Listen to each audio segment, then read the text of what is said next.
Hello friends, warm welcome to this video. How to save space in Windows 10.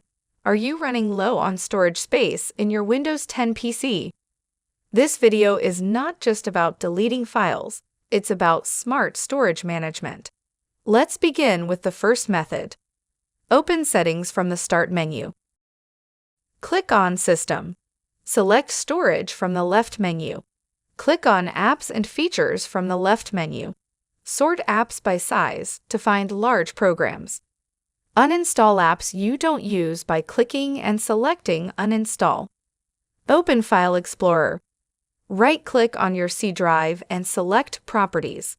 Click Disk Cleanup. Select all files you want to delete like System-created Windows error reporting. Click Clean Up System Files for deeper cleanup. Select more files from the extended list and click OK.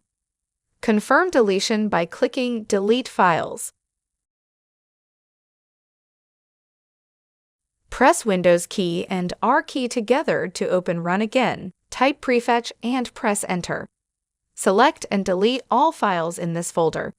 Empty the recycle bin by right-clicking it on the desktop. Select Empty Recycle Bin and Confirm.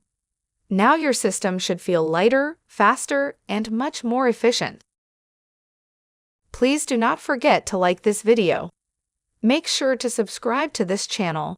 Press the bell icon to get updates on new tech support videos. Thank you for watching this video.